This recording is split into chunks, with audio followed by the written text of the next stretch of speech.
Bonjour tout le monde, c'est moi, Cocoyoon Timer.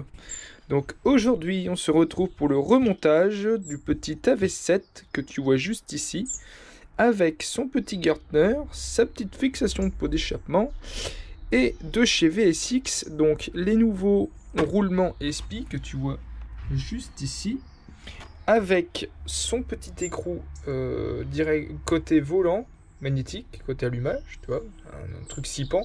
Ça évite le vieux écrou là avec l'empreinte carrée, c'est plus simple à défaire. Là, le petit écrou pour l'embrayage. Tu as donc par contre de chez 50 Factory le kit de joint donc pour réparer le carbu avec le petit flotteur, hein, parce que l'autre était percé. Et tu as une pochette de joints complète, donc joint de carter moteur, le joint de cylindre, joint de culasse, le joint de la pipe et les deux joints d'échappement. Voilà, parce que je vais en mettre deux, comme ça évite que le pot il bouge. Et donc je vais aller tout de suite chercher dans le congélateur le petit vibroquin. Parce que... Me revoilà mon petit. Donc, je suis parti chercher le petit vibroquin, t'as vu, qui est tout neuf, au congélateur, et j'ai installé les roulements. Alors, tu vas me dire, comment faire pour installer les roulements? Alors c'est vrai que j'aurais peut-être pu le montrer en vidéo, mais d'être avec le chalumeau et tout ça, tu vois, j'ai pas le support GoPro pour l'instant. Donc, alors, pour les roulements, alors moi c'est ce que j'ai fait, hein, c'est ce que je fais à chaque fois quand je dois remplacer des roulements sur une meule ou les installer. Tu mets le vibroquin donc au congélateur, donc à peu près pendant 1 à 2 heures, enfin ça dépend, de manière à ce que du coup le vibroquin se rétracte un petit peu, tu vois, parce qu'avec la fraîcheur, on va dire, le froid, bah du coup l'alliage va se rétracter, tu vois. Et du coup, ton roulement, et ben en fait, au moment déjà où tu l'installes sur ta soie de vibroquin, tu mets un petit peu de graisse et tout ça. Et ensuite, une fois que tu as mis ton roulement, tu prends le petit chalumeau et tu chauffes un petit peu le roulement. Mais vraiment tout doucement, tu vois, parce qu'il faut pas que ça vienne chauffer à l'intérieur, là, les billes de graisse et tout ça, là. C'est vraiment un tout petit peu. Ensuite, tu le bloques. Donc moi, c'est ce que j'ai fait, hein, sur un étau. Tu bloques tranquillement. Alors, tu essayes de t'assurer que tu sois bien plat, tu vois. Et ensuite, tu prends un tube qui, qui fasse l'intérieur du roulement, tu vois. Et ensuite, bah, tu prends un marteau et tu tapes. L'avantage de chauffer un petit peu ton roulement et d'avoir ton vibroquin congelé et de mettre un petit peu de graisse, c'est que bah, du coup, tu vas avoir une partie qui va être rétractée, donc la partie vibroquin, la soie, et tu vas avoir une partie qui va se dilater, donc le roulement, ce qui fait que bah ça va rentrer tout seul, tu vois. Moi, j'ai pas eu besoin de taper parce que plus tu tapes sur le vibroquin et plus tu risques donc soit de le tordre, soit de mal enfoncer le roulement, soit de le niquer, enfin bref. Tandis que si tu refroidis l'un, si tu chauffes l'autre, bah en 5-6 coups de marteau, ça vient quoi. Enfin du moins pour moi j'ai tapé dessus 5-6 fois et poum, le roulement il s'est emboîté nickel. Et comme tu peux le voir, ça tourne correctement, il n'y a pas de problème. Donc maintenant, ce qu'il va falloir faire, c'est installer les joints SPI. Donc hop, je mets le vibroquin juste là. Donc pour les joints SPI, comment il faut s'y prendre? Alors, ce que je te conseille de faire, tu vois, c'est de prendre une douille. Donc moi, j'ai pris une douille de 14, tu vois, que tu mets à l'envers là. De manière à ce que quand tu... Alors attends, je vais te le présenter comme ça, vite fait, en mode... à la one again. Alors, tu prends ton joint SPI, tu vois, tu le mets comme ça, là, bien droit, bien dans sa gorge, là. Ensuite, tu prends donc ta douille à l'envers, tu la poses délicatement, blablabla, je sais pas parler moi, délicatement sur le joint SPI, et avec le marteau, bah, tu viens taper, mais vraiment doucement, hein, tu tapes pas comme un cinglé dessus, et normalement, ça devrait venir. De mémoire, les joints SPI, parce que Motobécane sur les premiers moteurs montaient les ressorts donc côté intérieur comme ça, mais il se trouve que les joints SPI se montent à l'extérieur, tu vois. Donc voilà, c'est tout con, hein. La technologie, tu verras sur les moteurs AV10 ou les AV7 dernière génération, donc par exemple comme sur ma Bleu de 90, les joints SPI étaient montés avec le ressort vers l'extérieur, ce qui est, on va dire, logique puisque en gros, ton joint SPI, tu vois, il va venir comme ça sur ta soie de vibroquin. Et en fait, il faut vraiment que ça soit le ressort, du coup, qui vienne faire l'étanchéité, tu vois, qui pousse le caoutchouc. Donc c'est logique qu'il se retrouve vers l'extérieur, tu vois. Voilà. Je pense que c'est l'explication la plus logique que j'ai trouvée. Et bah, s'il y a des professionnels, dites-le moi dans les commentaires si cette logique vous convient.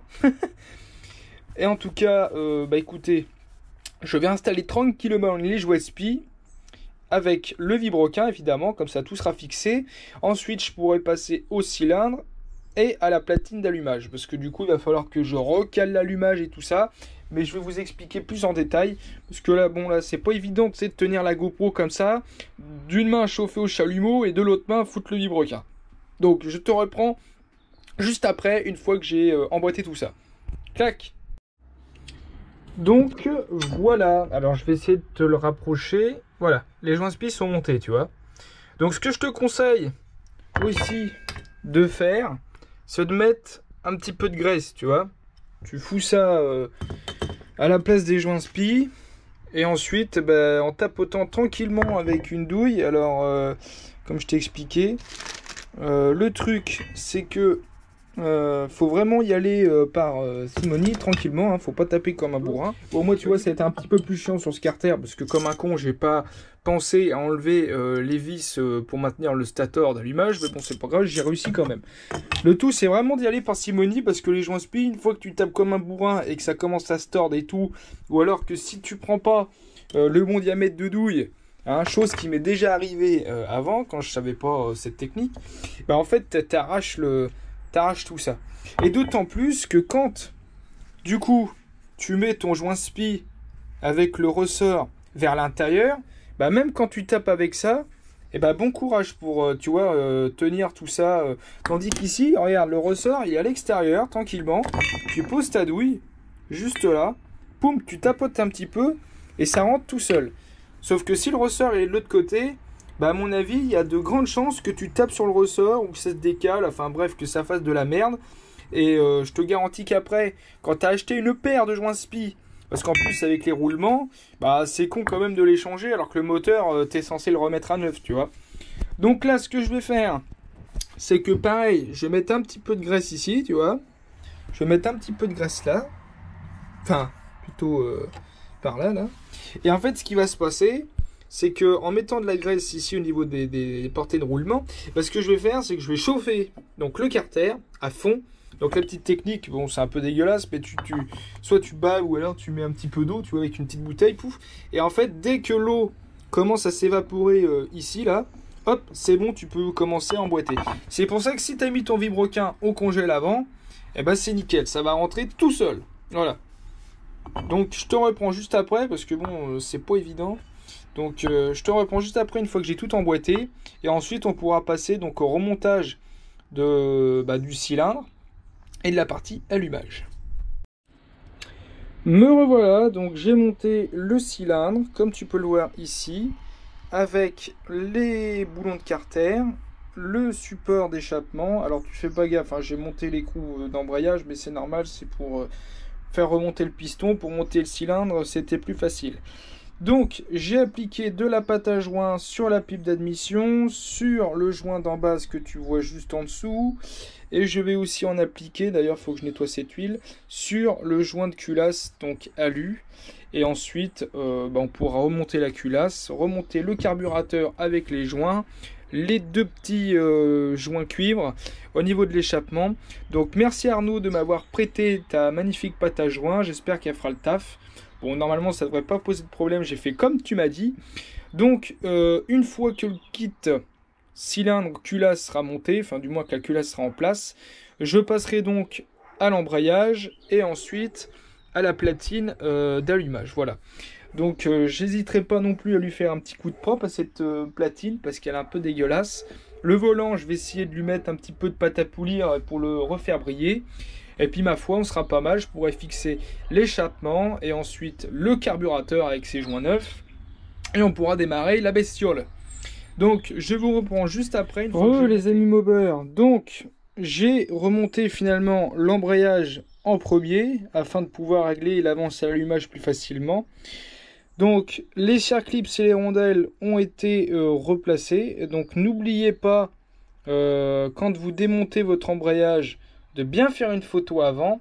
Donc de mémoire, c'est une rondelle toute fine, enfin du moins la cage à aiguille, une rondelle toute fine, un circlips qui doit s'écarter, ensuite 2 rondelles, et ensuite, comme vous pouvez le voir, la petite rondelle qui, elle, par contre, doit se resserrer pour éviter, tu vois, que l'embrayage, enfin, du moins le vario ou l'embrayage bouge. Heureux, ami mobber. Donc, j'ai fini de fixer le stator pour l'allumage. Donc, je vais faire un petit récapitulatif de ce qu'on peut trouver dans un allumage. Donc là, nous avons le condensateur. Nous avons la bobine interne, donc la plupart du temps vous trouverez une bobine externe sous le réservoir, hein, donc c'était une innovation de Motobécane puisque cette bobine donc interne d'allumage causait des problèmes de défaillance, puisque quand le volant tourne pendant 1 à 2 heures, c'est vrai que la bobine a tendance à claquer, donc c'est vrai que c'est pas tip top. Donc ensuite nous avons la bobine interne d'éclairage, donc en 6 volts, et nous avons ici les rupteurs. Donc hop, je vais essayer de zoomer un peu plus. Voilà, les rupteurs juste là, tu vois. Donc c'est ces fameux rupteurs au niveau de l'écartement ici là qu'il va falloir qu'on règle, et ensuite trouver l'avance à l'allumage pour que l'étincelle puisse se faire au bon moment. Voilà, sans que le piston soit trop bas ni trop haut, afin que le moteur puisse tourner correctement. Donc, comment je vais m'y prendre? Alors déjà, ce qu'il va falloir faire en fait, c'est prendre la cam, donc ce petit outil là, enfin tu sais, tu l'as vu à la dernière vidéo, c'est d'ailleurs cette machine qui m'a lâché. Donc on prend la cam, et tu vois en fait ce qu'on va faire, c'est qu'on va tourner, tu vois. On va tourner cette cam. Alors je sais pas si on peut le voir sur la vidéo, c'est un peu zoom, mais en gros on peut voir que les vis platinées se déplacent. Donc je m'aide d'un jeu de cale, hop, que voici, et il faut que les rupteurs commencent uniquement à s'ouvrir au point d'avance, tu vois, enfin du coup à 1,3 mm, enfin bon, on verra avec la pige de calage juste ici. Bon, hop, clac. Donc la pige qu'on a ici, ça on s'en fout. Nous avons ceci, et je vais m'équiper d'un tournevis pour dévisser les rupteurs, parce que là, même en tournant à fond, ça s'ouvre pas beaucoup. Donc là, je vais essayer délicatement de dévisser ce vis afin de pouvoir régler donc l'écartement des rupteurs pour ensuite faire le calage. Alors c'est un peu con, faut être un peu minutieux parce que faut pas forcer comme un bourrin de trop. Hop, voilà, parce que les vis ont tendance à foirer. Je t'avouerai que c'est la merde. Et ensuite, il va falloir régler le rupteur à 0,30. Donc ce qu'on va faire, c'est que je vais m'équiper, hop, ça, hop, là-bas. Je vais m'équiper donc d'un jeu de cale. Je vais retrouver le 0,30 par là. Système, tu vois, là il va vraiment falloir que mon 0,30 passe dans les rupteurs, tu vois, au moment de l'ouverture. Donc là ils sont collés.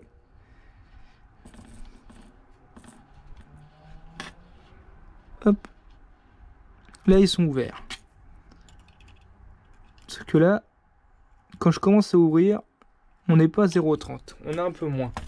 Donc je vais dévisser encore un tout petit peu plus ça, pour vraiment qu'on ait le 0,30. Et là avec un petit tournevis, je viens pousser ici le rupteur.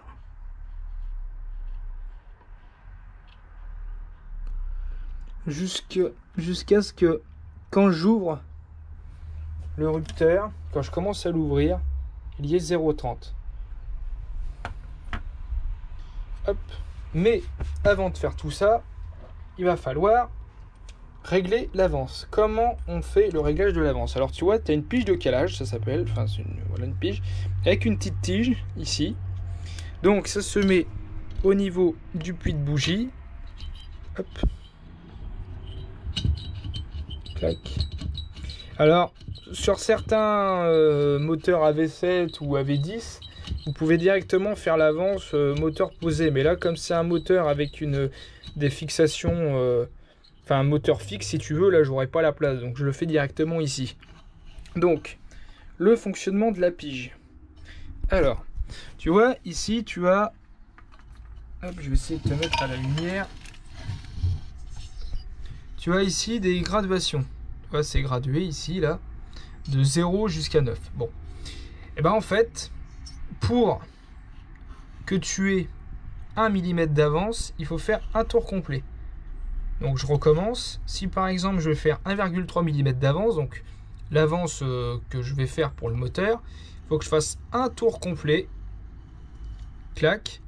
Et ensuite, hop, être sur le 3. Tu vois? Mais avant de faire tout ça, il va falloir trouver le point Moreau. Alors comment on trouve le point Moreau? Bah, c'est tout simplement le moment où le piston est tout en haut du truc. Donc pour ça, hop, tu dévisses. Alors normalement, tu peux prendre une petite clé Allen. Moi, tu vois, c'est ce que je fais parce que tu peux tourner à la main comme ça, mais c'est pas évident parce que des fois, quand tu veux pousser un petit peu plus le piston, ça te remonte la tige. Donc c'est pas top. Donc là, clac, je vais essayer de trouver le point Moreau. Alors attends, c'est pas évident. Je pose ma caméra. 2 minutes.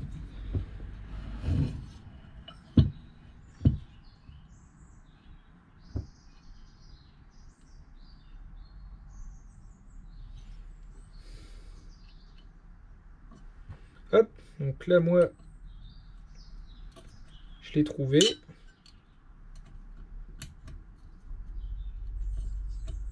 Clac. Désolé si vous n'avez pas suivi en détail le remontage du moteur, mais c'est que comme j'ai pas le support GoPro, ça fait chier, j'ai pas le bon angle de vue. Mais bon, j'essaye de vous faire petite partie par petite partie, vous arriverez bien à recoller les morceaux. Donc voilà, donc ici, comme tu peux le voir, le point Moreau, il est là. Donc là, ma pige est à fond, le piston est tout en haut, tu vois. Sauf que là, du coup, on n'a pas réglé l'avance, tu vois, on est sur le 0. Sauf que l'avance, en fait, il faut que l'étincelle se produise avant que le piston soit tout en haut. Tu vois ce que je veux dire? Donc, il va falloir, là, je l'ai mis au point Moreau, il faut que je tourne dans le sens inverse des aiguilles d'une montre pour que le piston, en fait, redescende. Tu vois? Clac. Et une fois qu'il est assez redescendu, là, je prends ma pige. Hop, je fais un tour complet. 1 mm. 1 mm 3. Clac. Et là, ici, tu vois, je suis sur le 3. J'ai fait un tour complet. Donc là, je suis à 1,3 mm pour l'avance. Bon. Maintenant, c'est là où ça se complique. Parce que tout à l'heure, je t'ai dit qu'il fallait 0,30 d'ouverture. 0,30 mm d'ouverture. Bon. Alors, comment on va s'y prendre? Bah tout simplement, c'est pas évident. Là, ta pige, elle est réglée. Bah maintenant, il faut que tu tournes le volant dans le sens des aiguilles d'une montre. Clac. Pour sentir ton piston en butée sur ta pige. Clac. Là, il est en butée. Maintenant, ici, maintenant que le piston est en butée, il va falloir prendre ta cam, hop, que tu places ici. Alors, des fois, le fil du condensateur, il fait chier. Clac. Là, tu vois, mes rupteurs se sont ouverts. Mais, il faut que ce soit l'ouverture des rupteurs qui se fasse à 1,3. Clac. Et au maximum, il faut qu'il y ait 0,30. Donc, au maximum, on n'est pas 0,30. Donc, c'est pas grave.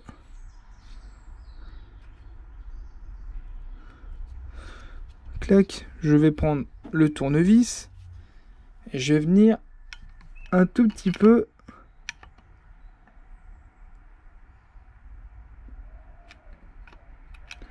clac. Là, ça va pas. Hop. Donc là, je prends mon tournevis.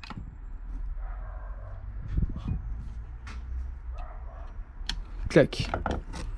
Là, j'ai mes 0,30. Donc là, je vais venir serrer un tout petit peu.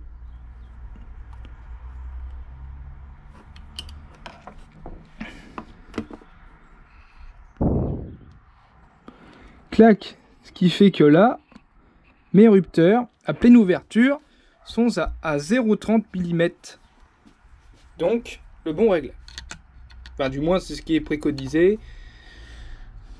Donc là, hop, on serre, mais pas serré comme un bourrin, parce que sinon, après, au moment où tu veux tout redémonter, refaire une avance et tout, le pas de vis, il est baisé, c'est super.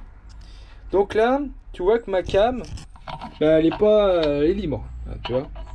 Donc maintenant, on a dit tout à l'heure qu'on était à 1,3 d'avance avant le point Moreau. Donc là, j'ai dit qu'il fallait absolument que les rupteurs, les vis patinées, commencent à s'ouvrir à 1,3. Donc faut vraiment, hop, pas beaucoup. Hop, clac. Là c'est parfait. Ça joue vraiment à quelques millimètres. Ensuite, tu prends un marteau. Tu t'assures que ça n'a pas bougé entre temps et tu viens tapoter tranquillement la cam. Tu fais attention à pas foutre des coups de marteau sur le bout du vibroquin. S'il faut, tu peux mettre l'écrou, mais bon, c'est pas. Tu vois, moi par exemple, hop, c'est un écrou comme ça là. C'est un écrou 6 pans, donc c'est pas tip top. Donc tu viens tapoter. Alors attends, hop, je rapproche le moteur. Clac. De caler ça. T'as vu ça comment c'est bien fait? Et là.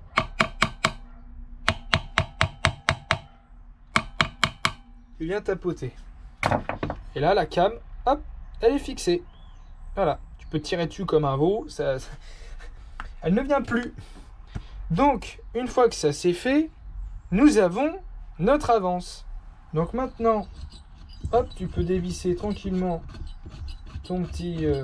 la petite pige de calage. Alors, mon collègue au boulot m'a parlé d'un pressiphone.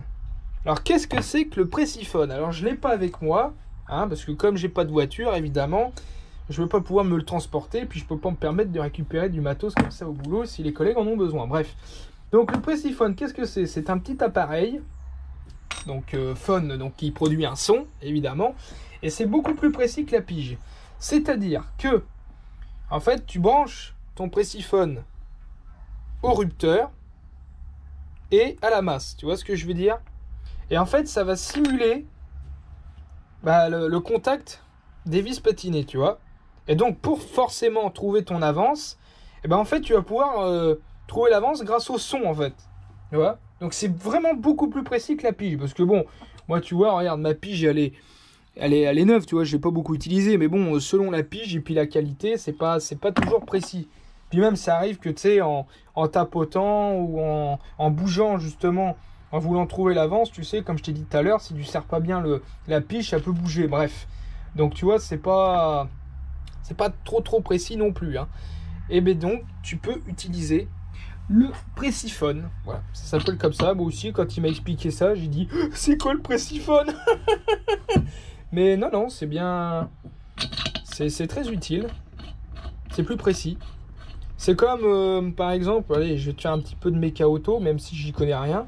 C'est comme sur une 4L, tu sais, quand tu veux passer un allumage transistorisé, et en fait, au moment où tu fous le transistor et que tu vires les rupteurs, tu as une espèce de lumière, tu vois.